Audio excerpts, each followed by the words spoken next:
আসসালামু আলাইকুম। সর্বশেষ বাংলা সংবাদে আপনাদের স্বাগত। শুরুতেই সংবাদ শিরোনাম। মাঠে নেই আওয়ামী লীগ, কূটনৈতিক পাড়ায় বিএনপির সুসময়। পলাতক স্বৈরাচার যাতে গণ অভ্যুত্থানের উদ্দেশ্যে লক্ষ্যচ্যুত করতে না পারে।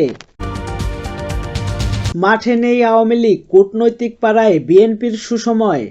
ছাত্র জনতার গণ অভ্যুত্থানে 5 আগস্ট ক্ষমতাচ্যুত হয়ে সাবেক প্রধানমন্ত্রী শেখ হাসিনার দল আওয়ামী লীগ দেড় যুগের বেশি সময় মসনদে থাকা রাজনৈতিক দলটির কর্মকাণ্ড দলীয় নেতাকর্মীদের বিব্রতিকর পরিস্থিতিতে ফেলেছে। দলটির শীর্ষ পর্যায় থেকে শুরু করে তৃণমূলের নেতারা পর্যন্ত দেশের বিদেশে পালিয়ে বেড়াচ্ছেন। ফলে দৃশ্যত রাজনৈতিক মাঠে নেই আওয়ামী লীগ, ঢাকার কূটনৈতিক পাড়ায়ও নেই দলটির দৌড়ঝাঁপ। অন্যদিকে সুদিন ফিরেছে দীর্ঘদিন দমন নিপীড়নের শিকার হওয়া বিএনপির।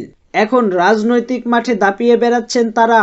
একই সঙ্গে কূটনৈতিক পাড়ায় দলটির মূল্যায়নও বেড়েছে। দলটির শীর্ষ নেতারা ঢাকায় নিযুক্ত বিদেশি দূতদের সঙ্গে বৈঠক ও চা চক্রের আমন্ত্রণের অংশ নিচ্ছেন। এক কথায় কূটনৈতিক পাড়ায় বিএনপির এখন সুসময় চলছে। বিএনপির সংশ্লিষ্ট সূত্র বলছে, 5 আগস্টের পর বিএনপির সঙ্গে বৈঠক করেছে অস্ট্রেলিয়া, ইরান, চীন, রাশিয়া, ইউরোপীয় ইউনিয়ন, জাতিসংঘ, পাকিস্তান, তুরস্ক, নেপাল, ভুটান সহ বিভিন্ন দেশের রাষ্ট্রদূত। হাই কমিশনের সঙ্গে শুধু তাই নয়, 2018 সাল থেকে সক্রিয় রাজনীতির বাইরে থাকা বিএনপির চেয়ারপারসন খালেদা জিয়ার সঙ্গেও তার বাসভবনে ফিরোজায় গিয়ে সাক্ষাৎ করেছেন বাংলাদেশে নিযুক্ত ব্রিটিশ হাই কমিশনার শাহরর কুক ও সৌদি আরবের রাষ্ট্রদূত ঈসা ইউসুফ ঈসা। এছাড়া দিল্লিতে নিযুক্ত অস্ট্রেলিয়ার বাংলাদেশের অনাবাসিক রাষ্ট্রদূত ক্যাথরিনা উইজার ঢাকায় এসে বিএনপির চেয়ারপারসনের অফিসে এসে দলের মহাসচিব মির্জা ফখরুল ইসলামের সঙ্গে সাক্ষাৎ করে গেছেন। তবে সব ছাপিয়ে আলোচনায় ছিল 2024 সালের পর সংসদ নির্বাচনের নানান কারণে প্রকাশ্যে ভারতবিরোধী অবস্থান থাকা বিএনপির প্রতিনিধি দলের সঙ্গে ভারতীয় হাই কমিশনারের সাক্ষাৎ।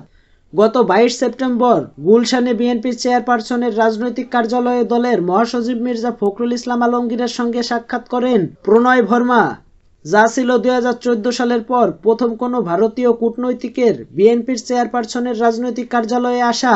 পলাতক স্বৈরাচার যাতে গণ অভ্যুত্থানের উদ্দেশ্যে লক্ষ্যচ্যুত করতে না পারে। বর্তমান পরিস্থিতিতে দেশবাসীর প্রতি আহ্বান জানিয়ে বিএনপির ভারপ্রাপ্ত চেয়ারম্যান তারেক রহমান বলেছেন, দাবি আদায়ের আন্দোলন করা জনগণের সাংবিধানিক অধিকার, সুতরাং অবশ্যই জনগণের আন্দোলন করার অধিকার রয়েছে। তবে এই আন্দোলনকে ঢাল হিসাবে ব্যবহার করে বাংলাদেশের স্বার্থবিরোধী অপরাধী শক্তি এবং পলাতক স্বৈরাচার যাতে গণ অভ্যুত্থানের উদ্দেশ্যকে লক্ষ্যচ্যুত করতে না পারে সে বিষয়ে সবাইকে বিশেষভাবে সতর্ক থাকতে হবে। এদিকে বুধবার বিদ্যমান রাজনৈতিক পরিস্থিতিতে এক বিবৃতিতে এসব কথা বলেন তারেক রহমান। এদিকে তারেক রহমান বলেন, বিতাড়িত স্বৈরাচারের পলায়নের পর গণ অভ্যুত্থান পরবর্তী বাংলাদেশে একদিকে দীর্ঘ 1.5 দশক ধরে অধিকার বঞ্চিত মানুষের চাওয়া পাওয়া হিসাবে, অপরদিকে পলাতক স্বৈরাচারের প্রতিশোধের আগুন, সব মিলিয়ে দেশে ঘোলাটে পরিস্থিতি বিরাজমান। পলাতক স্বৈরাচার গত 15 বছরের দেশের বিভিন্ন সেক্টরে অনিয়মের পাহাড় তৈরি করেছিল, কেড়ে নিয়েছিল জনগণের সব অধিকার। সেই হারানো অধিকার পুনঃপ্রতিষ্ঠা আর অনিয়মের পাহাড় ভাঙতে স্বৈরাচার মুক্ত পরিবেশে বর্তমানে বিভিন্ন শ্রেণী পেশার মানুষ দাবি দাওয়া নিয়ে রাজপথে নেমেছে। তিনি বলেন, অবৈধ ক্ষমতা আর অবৈধ সুবিধা হারানোর পর পলাতক স্বৈরাচারের দোসররা সরকারকে অস্থিতিশীল করতে জনগণের দাবি আদায়ের এই আন্দোলনকে সুযোগ হিসাবে ব্যবহার করতে চাইছে। আন্দোলনকে ঢাল হিসাবে ব্যবহার করে আন্দোলনকারীদের সঙ্গে মিশে গিয়ে সন্ত্রাসীরা দেশের অরাজকতা সৃষ্টি করছে। বিএনপির ভারপ্রাপ্ত চেয়ারম্যান বলেন, জনগণের অধিকারের সঙ্গে সংশ্লিষ্ট বিভিন্ন ইস্যু কাজে লাগিয়ে ষড়যন্ত্রকারীরা দেশের চক্রান্ত জাল বিছিয়েছে। সারা দেশে একটি পরিকল্পিত নৈরাজ্য সৃষ্টির অপচেষ্টা ক্রমেই দৃশ্যমান হয়ে উঠেছে। জনগণের মনে অসহিষ্ণুতা পরিলক্ষিত হচ্ছে।